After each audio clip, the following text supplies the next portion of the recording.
سورہ ہود میں چلے جاؤ، حضرت ابراہیم علیہ السلام، فرشتے آئے، معروبہ کی ہے، کیوں آئے تھے؟ بیٹے کی خوشخبری دینا۔ اپنے گھر میں بیٹا پیدا ہونے والا ہے اور اس بیٹے کی نسل سے امت پیدا ہونے والی ہے جو قیامت تک رہے گی، لیکن حضرت ابراہیم کو پتہ اپنی نسل میں بیٹا پیدا ہونے والا ہے۔ اگر پتہ ہو تو خوشخبری کا کیا معنی؟ پہلی پتہ ہے تو جاءت رسولنا بالبشرا، اللہ فرماتے ہیں ہمارے فرشتے آ گئے خوشخبری لے کر، فرشتے تھے خوشخبری لے کے آ گئے حضرت ابراہیم کے پاس۔ قالوا سلاما، انہوں نے کہا السلام علیکم، سلام کیا۔ حضرت ابراہیم نے سلام کا جواب دیا۔ یہ قرآن پڑھ رہا ہوں، یہ بابے کی ڈائجسٹ نہیں ہے، نوائے وقت اخبار نہیں ہے، کسی بزرگ کا خواب نہیں ہے، حکایت نہیں ہے، حضرت صاحب کو الہام ہوا نہیں ہے، یہ چھٹی حص بھی نہیں ہے۔ اللہ نے 5 حصے رکھی ہیں، بے ایمانوں نے چھٹی بنا لی ہے۔ اللہ نے وحی بند کر دی ہے، ان کے بزرگوں پہ اب بھی وحی جاری ہے۔ اللہ نے محمد مصطفیٰ پر وحی بند کر دی۔ انقطع عنہ الوحی، پیغمبر کی وفات کے ساتھ وحی منقطع ہو گئی، اب قیامت تک کسی پہ وحی نہیں آئے گی۔ لیکن یہ جتنی چبل پارٹی ہے، ان کا پیر بیٹھتا ہے آنکھیں بند کر کے، کہتے ہیں اوپر مجھے کچھ ہو رہا ہے، نیا پیغام آ رہا ہے، میرے دل میں بات ڈال دی گئی ہے، میرے دماغ میں بات ڈالی گئی ہے۔ میں نے کہا محمد مصطفیٰ خاتم الانبیاء ہیں، ان پہ وحی تو بند ہو گئی، تیرے دل میں کیا ڈالا جا رہا ہے؟ یہ تیرا الہام ہے یا اطلام ہے؟ یہ کیا چیز ہے؟ یہ کدھر سے آ رہا ہے؟ فرمایا پھر مجھے سمجھ آئی، میں بڑا پریشان تھا، اتنے بڑے بڑے بزرگ ہیں اور پھر بھی کہتے ہیں کہ مجھے کچھ ہوا ہے، مجھے بتایا گیا ہے، مجھے فلانا کیا گیا ہے۔ میں سوچ میں پڑ گیا، بھئی ہزاروں بزرگ اوپر چادر کرتے ہیں، نیچے کہتے ہیں ہمیں کچھ ہوا ہے، اور کچھ ادھر اللہ فرماتے ہیں مذاکر رسول اللہ بخاتم النبیین کہ محمد مصطفیٰ سب نبیوں کے آخری نبی ہے، اللہ نے نبی بنانی چھوڑ دی ہے۔ یہ بزرگوں کو کیا ہو رہا ہے؟ اوپر چادر کرتے ہیں، نیچے کچھ ہوا ہے۔ پھر مجھے سورۃ الانعام کی ایک آیت مل گئی، تو میں نے کہا یہ بیچارے سچی ہیں، یہ سچ کہتی ہیں، یہ کہتے ہیں نا وہی ہے، ہم پہ بھی وہی کا نام انہوں نے رکھا ہوا ہے الہام، ہمیں الہام ہو گیا، کچھ ہمیں ہو گیا۔ وہ قرآن نے بتایا ایک وحی ختم ہو گئی اور ایک وحی قیامت تک جاری رہے گی۔ وہ کون سی وحی ہے؟ ان الشیاطین لیوحون الی اولیائہم، شیطان بھی وحی کرتے ہیں اور وہ کرتے ہیں اپنے اولیاء کی طرف۔ یہ جو اوپر بزرگ چادر کر کے بیٹھا ہے ڈامر، اور نیچے پھر کہتے ہیں کچھ ہو گیا، میں نے کہا واقعی ہو گیا، لیکن کرنے والا کون ہے؟ یہ ابلیس ہے۔ اس نے چوک لگائی، بابا کہتے ہیں الہام ہو گیا، فلاں ہو گیا، فلاں ہو گیا۔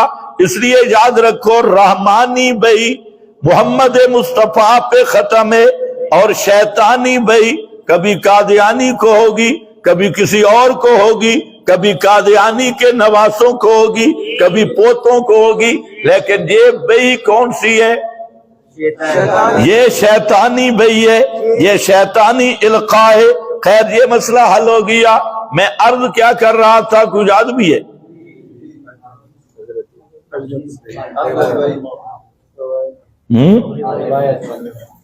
اچھا واپس آ جاؤ، اس کو بھی چھوڑ دو، ٹائم آج بہت کم ہے، بالکل واپس آ جاؤ۔ میں عرض کر رہا تھا کہ حضرت ابراہیم کے پاس فرشتے آ گئے خوشخبری دینے کے لیے، سلام کہا، سلام کا جواب دیا۔ حضرت ابراہیم، قرآن کہتا ہے کہ حضرت ابراہیم نے جب مہمانوں کو بٹھایا، یہ نوجوان لڑکوں کی شکل میں آئے تھے، تو حضرت ابراہیم نے دیر نہیں لگائی، گھر گئے، بچڑا ذبح کیا، بچڑا بوڑا ذبح کیا، بیل ذبح کیا، اور اس بیل کو حضرت ابراہیم نے بوٹیاں بنائی اور سالن نہیں پکائی، بھون تل کے لائے، اس کو بھونا بیل کو مہمان نوازی کے لیے۔ یہ بھی کبھی میں اس پہ تفصیلی ذکر کروں گا، تو آج تو ہم نے ادھر آنا ہے سورہ نور کی طرف۔ تو خیر، بہرحال حضرت ابراہیم علیہ السلام بہترین بچہ تیار کر کے، بچڑا تیار کر کے، اس کو بھون تل کے حنیذ کا معنی بھونا ہوا، تلا ہوا بچڑا، کتنا پیارا بچڑا ہوگا۔ حضرت ابراہیم نے ذبح کیا، بوٹیاں بنائی، پھر اس کو بھون تل کے اور آ کے مہمانوں کے سامنے رکھ دیا۔ بات سمجھنی ہے، مہمانوں کے سامنے رکھ دیا، یہ قرآن ہے۔ جب حضرت نے دیکھا فَلَمَّا رَأَىٰ أَيْدِيَهُمْ لَا تَصِلُ إِلَيْهِ، جب حضرت ابراہیم نے دیکھا ان کے تو ہاتھ ہی کھانے کی طرف نہیں آ رہے، لا تصل، یہ تو اسی طرح بیٹھے ہیں، حالانکہ تم میں بھی کئی بزرگوں کے منہ میں پانی آ گیا ہے، بچڑا اتنا بھنا تلا سن کے، لیکن وہ سامنے خوشبودار بچڑا پڑا ہو اور بالکل کوئی حرکت بھی نہیں کی۔ حضرت فرمائے کھاؤ جی، تو وہ بالکل حیران ہو کے بیٹھے ہیں۔ تو حضرت ابراہیم علیہ السلام نے سمجھا یہ کوئی ڈاکو ہیں یا چور ہیں، مجھے نقصان دینا چاہتی ہیں، کیونکہ اس وقت کا رواج یہ تھا کہ اگر کوئی کسی کے گھر پانی بھی پی لیتا نا تو اس کو نقصان نہیں دیتا تھا، اور کسی کے گھر کوئی چیز نہ کھانا یہ اس بات کی علامت ہوتی تھی کہ یہ میرا دشمن ہے اور یہ مجھے کوئی نقصان دے گا۔ آج تو کام الٹا ہی ہو گیا ہے نا، آج تو جہاں کھاؤ نقصان بھی وہاں، جہاں کھاؤ چوری بھی وہاں، جہاں کھاؤ اسی کے عزت کے خلاف کرنا بھی وہاں۔ لیکن وہ رواج یہ تھا کہ اگر کوئی کھاتا نہیں تھا کسی کے گھر سے تو وہ سمجھا جاتا تھا کہ یہ مخالف ہے۔ حضرت ابراہیم نے دیکھا کہ یہ تو کھاتی نہیں، یہ کہیں حملہ آور تو نہیں ہے مجھ پہ، جب کوئی نقصان دینا چاہتی۔ تو حضرت ابراہیم اوجس فی نفسہ خیفہ، حضرت ابراہیم دلوں ہو کے ڈر گئے۔ اوجس فی نفسہ خیفہ، یہ قرآن ہے، اللہ فرماتی ہیں میرا خلیل اندر اندر سے ڈر گیا، اور ساتھ کہنے لگے قوم منکرون، قوم منکرون، نکرہم۔ حضرت ابراہیم کہتے ہیں کہ یار میں نے تجھے پہچانا نہیں، تمہیں، تم کون ہو؟ قوم منکرون۔ یہ زندہ پیغمبر کی بات سنا رہا ہوں، قرآن سے سنا رہا ہوں، سامنے فرشتے بیٹھے ہوئے ہیں، بشری لباس میں ہیں، شکل بشری ہے، اندر سے نور ہے، اور زندہ پیغمبر پریشان ہو کے کہہ رہا ہے قوم منکرون نکرہم۔ اللہ فرماتے ہیں حضرت ابراہیم نے کوئی نہیں پہچانا، اور کہنے لگے میں نے پہچانا بھی نہیں، انا منکم وجلون، ہمیں تم سے ڈر لگ رہا ہے۔ حضرت ابراہیم زبان سے بول پڑے ہمیں تو ڈر لگ رہا ہے، کون ہو؟ اپنا تعارف پیش کرو۔ جب انہوں نے دیکھا حضرت ابراہیم پریشان ہو گئے تو اب کہتے ہیں کہ ہم تو انا ارسلنا الی قوم لوط الی قوم مجرمین، تو بہرحال انہوں نے کہا کہ ہم تو فرشتے ہیں، انا ارسلنا، ہم نوری ہیں بشری نہیں، بشری لباس میں ضرور آئے ہیں لیکن بچو بچو نور، حقیقت میں نور، شکل بشر والی، اور ظاہر لباس بشر والا اور جو اوپر سے بشر ہو اور اندر سے نور ہو وہ کھانا نہیں کھاتا۔ اور مولوی صاحب کیا کہتے ہیں؟ کان رسول اللہ صلی اللہ علیہ وسلم یحب الحلوہ، کہ آپ حلوہ کو پسند فرماتے تھے۔ میں نے کہا حلوہ بعد میں کہا مسئلہ تو حل ہو گیا، حلوہ نوری تو نہیں کھاتا بھائی، جو کھاتا پیتا ہے وہ حقیقت تن بشر ہوتا ہے۔ جبریل آیا ہے بشری لباس میں لیکن ہے نوری۔ حضرت ابراہیم کے گھر کا بھی کھانا نہیں کھایا، حضرت ابراہیم کے گھر کا کھانا نہیں کھایا، اور ہاتھوں سے پکا ہوا نہیں کھایا، بچڑا بھنا ہوا نہیں کھایا، بھنا تلا ہوا نہیں کھایا۔ اللہ نے مسئلہ سمجھا دیا کہ جو کھاتا اور پیتا ہے اس کی حقیقت نور نہیں ہوتی، جو کھائے پیے اور جو نور ہوتا ہے وہ بشری شکل اور بشری لباس میں بھی آ جائے وہ کھانے پینے سے پاک ہوتا ہے۔ اب کتنا آسان مسئلہ ہے، ضد کا تو علاج نہیں ہے کہ اسی پر فیصلہ کر لو کہ نبی کریم علیہ السلام کھانا کھاتے تھے، پانی۔ تب تو مولوی تمہیں بتاتے ہیں نا کھانے کی سنتیں، رائبنڈ جاؤ تو ساری کھانے کی سنتیں معلوم ہوتی ہے اور پینے کی سنتیں معلوم ہوتی ہیں۔ کھانے پینے کی سنتیں تو رائبنڈ سے پتہ چلتی ہے، لیکن جن سنتوں پہ پیغمبر کا چہرہ زخمی ہوا، جن سنتوں کی وجہ سے پیغمبر کو مکہ چھوڑنا پڑا، جس سنت کی وجہ سے صحابہ کو ستایا گیا، اور جس سنت پہ یہ پورا قرآن آیا، وہ سنت وہ صرف اشاعت التوحید والوں میں ملے گی، وہ رائبنڈ شیبنڈ نہیں ملے گی۔ ناراض نہ ہونا، وہاں کھانے کی سنتیں ملیں گی، پینے کی سنتیں ملیں گی، کنٹین اور لیٹرین کے پورے احکام ملیں گے، لیکن کنٹین اور لیٹرین کے جو احکام ہے نا اس پہ جھگڑا نہیں تھا۔ جھگڑا کیا تھا؟ لہو دعوت الحق، پکارے سننے والا کون؟ صرف اللہ ہے۔ یہ وہ سنت ہے جس پہ احد بدر ہوتا ہے، یہ وہ سنت ہے جس پہ حنین ہوتا ہے، یہی وہ سنت ہے جو ہجرت کا سبب بنتی ہے، یہی وہ سنت ہے لہو دعوت الحق جس میں پیغمبر کو عظمتیں ملتی ہیں۔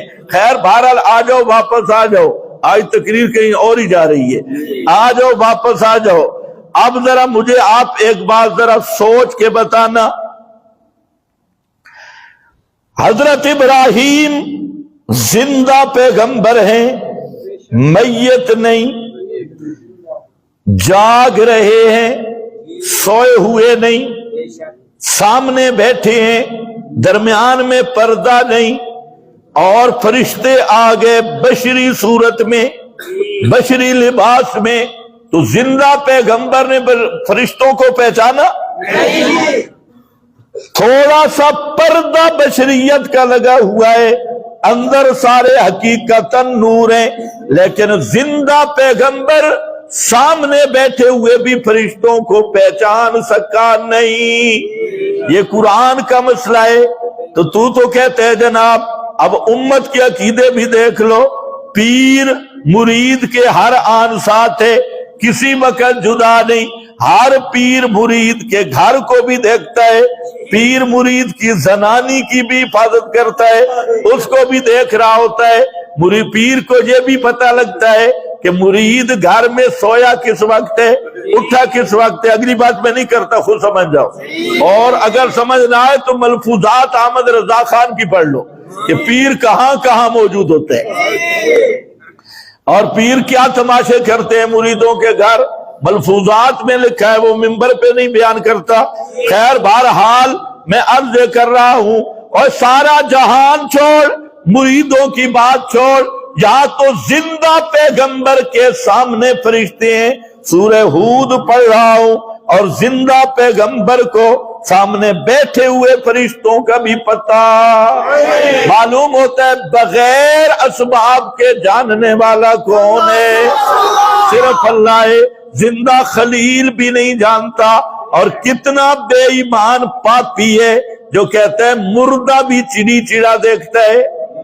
مردے قبرستان جاؤ جناب، مردے دیکھتے ہیں، مردے اور چھوڑ مردے، یہاں زندہ پیغمبر خلیل ہے، سامنے بیٹھے ہوئے فرشتوں کو بھی پہچان سکے، کیونکہ پردہ آ گیا ہے، بشریت والا پردہ آ گیا ہے، اور شکل بشریت والا پردہ، نیچے نور رہے اوپر پردہ رہے، پردہ آ گیا تو ماں نے موجود ہو گیا، جب ماں نے آ گیا اسباب ختم ہو گئے، اور بغیر اسباب کے سننا اور جاننا اور دیکھنا یہ صرف اللہ کا خاصہ ہے۔ حاضر ناظر کا مسئلہ بھی حل ہو گیا۔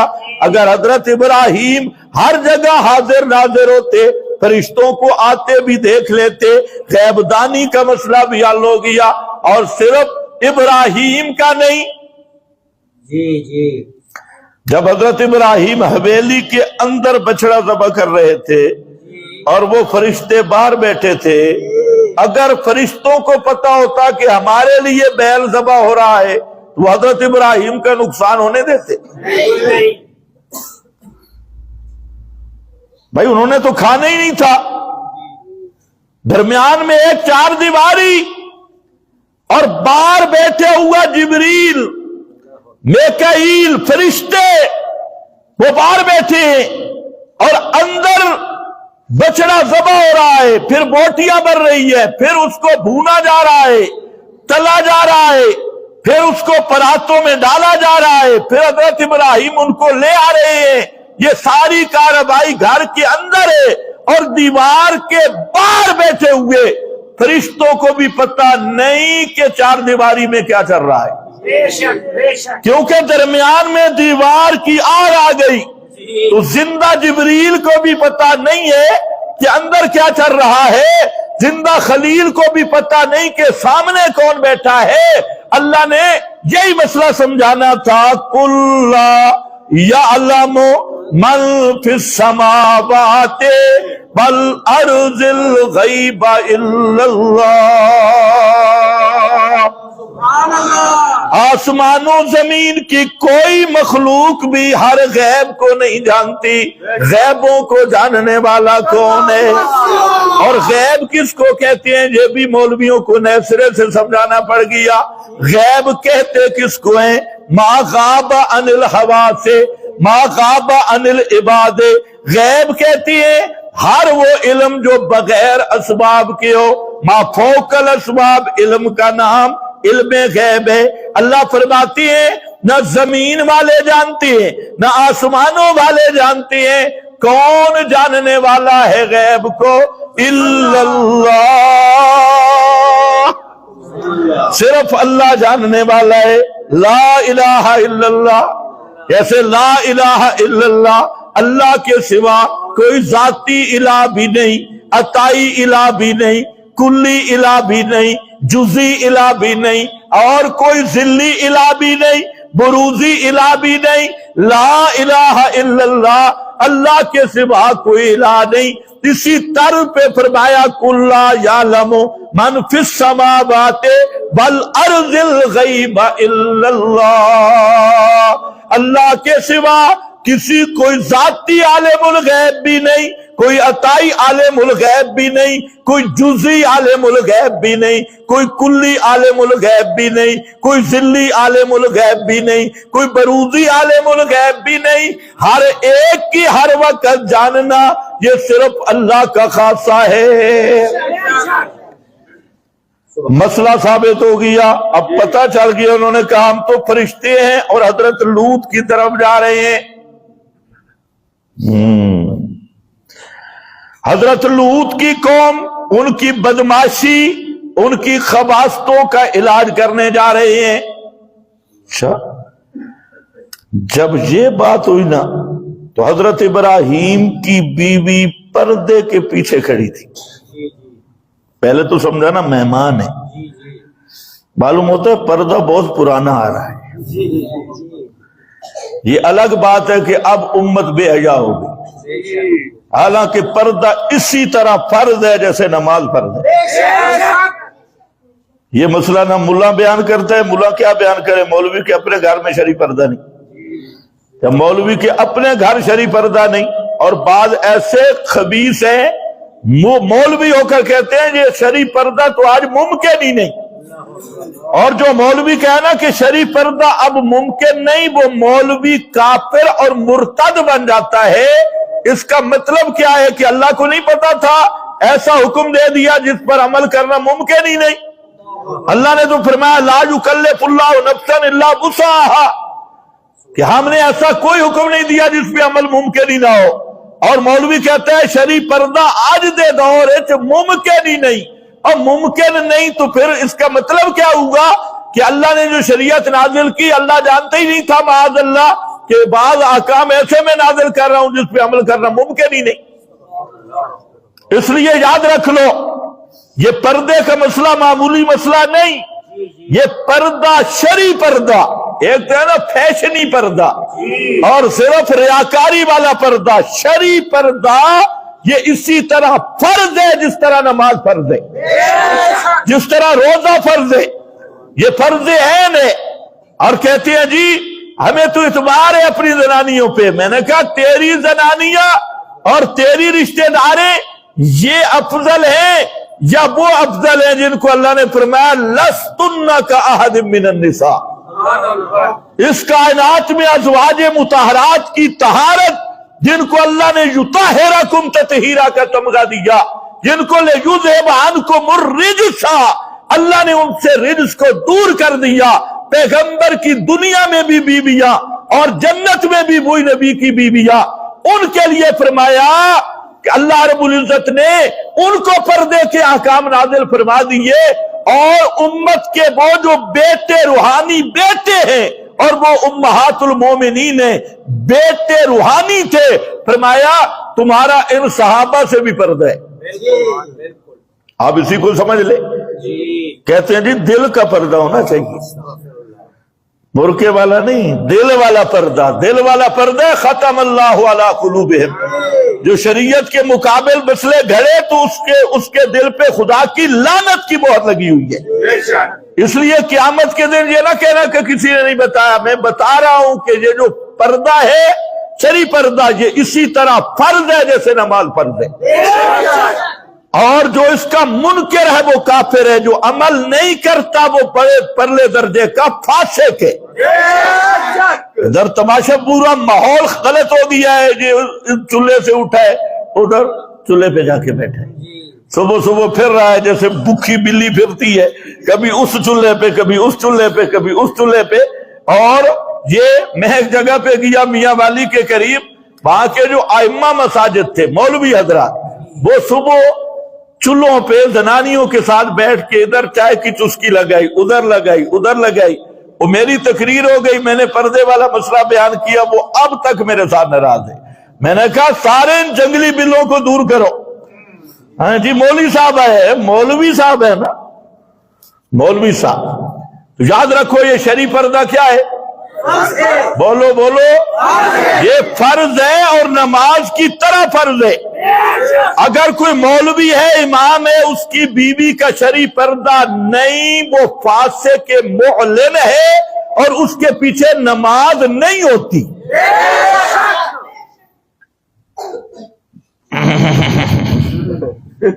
مشکل مسئلہ ہے، صرف مولوی آدھی گل نہیں، تم پہ بھی فرض ہے۔ اور خدا کی قسم جتنی راحت ہے نا شرعی پردے میں، اور جتنا سکون ہے شرعی پردے میں، ذرا کر کے عمل تو دیکھو۔ آج پورا معاشرہ زنگ آلود ہو گیا شرعی احکام چھوڑنے کی وجہ سے، اور کوئی پرواہ نہیں ہے جی کہ چاچے کا پتر ہے، یہ مامے کا بیٹا ہے، یہ فلانے کا بیٹا ہے، یہ فلانے کا بیٹا ہے، اور پھر چند دنوں کے بعد جو کرتوت ظاہر ہوتے ہیں اور خاندانوں کے خاندان اجڑ جاتے ہیں، اور قوموں کی قومیں، قبیلوں کے قبیلے، کوئی سارے بے غیرت نہیں ہوتے، کچھ غیرت والے بھی ہوتے ہیں، اور پھر سارا نظام ہی خاندانی ختم ہو جاتا ہے۔ اس لیے ہم دعا بھی کریں اور کوشش بھی کریں اللہ ہم سب کے گھروں میں صحیح شرعی پردہ کرنے کی ہمیں توفیق عطا فرمائے، اور یہ ہمارے بس کی بات ہے۔ بالکل شرعی پردہ یہ نہیں ہے کہ بس کی بات نہیں، اور یہ ممکن ہے۔ اور جو جن کو اللہ نے توفیق دی ان سے پوچھو کہ شرعی پردہ کے کیا فوائد ہوتی ہے۔ اور یہ چلو خیر یہ مستقل مضمون ہے، تو آؤ سورہ نور کے قریب لگے۔ تو میں عرض یہ کر رہا تھا کہ حضرت سارہ کھڑی تھی پیچھے پردے کے، انہوں نے سمجھا مہمان ہیں، جب انہوں نے سن لیا یہ تو فرشتے ہیں تو حضرت سارہ آگے ہوئی۔ اتنے تک وہ فرشتے کہہ رہے تھے کہ ہم تیرے پاس آئے ہیں، تجھے ایک لڑکے کی خوشخبری دینے لگے ہیں، اللہ تعالیٰ نے ہمیں بھیجا ہے، اللہ تمہیں بیٹا عطا کرے گا حضرت ابراہیم کو۔ تو حضرت سارہ آتے ہی اس نے جو ہاتھ رکھا، جیسے اور سکت وجہ، جیسے عورتوں کی عادت ہوتی ہے کہ جب تعجب کی کوئی بات ہو اور کوئی انوکھی چیز ہو تو وہ جو ہاتھ رکھتی ہے اور اپنی اپنی بولی کے لحاظ سے کچھ لفظ بھی کہتی ہے، پتہ ہے نا؟ ہاں، ہمارے معاشرے میں عام طور پہ جب عورت کو تعجب ہوتا ہے جو ہاتھ کر کے تھے ہے میں ماری، ہے میں ماری، پشتوں میں بھی کچھ کہتی ہوں گی، اردو میں بھی، ہر علاقے کی عورتیں۔ تو حضرت سارہ نے طبی طور پہ جہاں ہاتھ مارا جو عام طور پہ عورتوں کی ایک عادت ہے، اور تعجب کرنے لگی آلے دو آنا، اچھا میرا بیٹا ہوگا، میں تو بوڑھی ہوں، انا عجوز، میں تو بوڑھی ہوں، میرا بیٹا ہوگا، وہذا بالی شیخا، اور یہ میرا بالی خامد بھی، میرا میاں بھی، یہ بھی بوڑھا ہے، میں بھی بوڑھی ہوں۔ حضرت ابراہیم کی عمر مفسرین نے بہت 120 سال کے قریب یا اتنی لکھی، ان کی بھی بڑی عمر تھی 80 سال کے قریب۔ اور وہ جب اس نے یہ کہا تعجب کیا اور کہنے لگی اچھا آلے دو، یہ میرا بیٹا ہوگا، حالانکہ میری تو عمر ہی نہیں ہے اور میرا خامد بھی بوڑھا ہے۔ اب ذرا لفظ سننا، فرشتوں نے کہا اتعجبین من امر اللہ، اتعجبین من امر اللہ، کیا اللہ کے امر پہ تعجب کر رہی ہے؟ یہ ہماری بات تو نہیں، یہ ہم تو آرڈر لے کے آئے ہیں، یہ رب کا ارادہ ہے۔ آگے پڑھو، آگے کیا ہے؟ رحمت اللہ و برکاتہ، سارے پڑھو سارے، رحمت اللہ و برکاتہ، آگے علیکم اہل البیت، علیکم اہل البیت انہو حمید مجید۔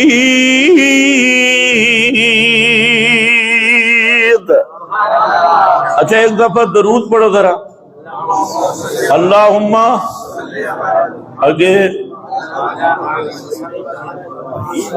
انکا حمید مجید۔ اب ذرا توجہ کرنی ہے، یا فرشتوں نے جو کلام کیا وہ کیسا کلام کیا؟ رحمت اللہ، رحمت اللہ اسی سے نکلا ہے، اللہم صلی و برکاتہ اسی سے نکلا ہے، اللہم بارک، برکاتہ اللہم بارک۔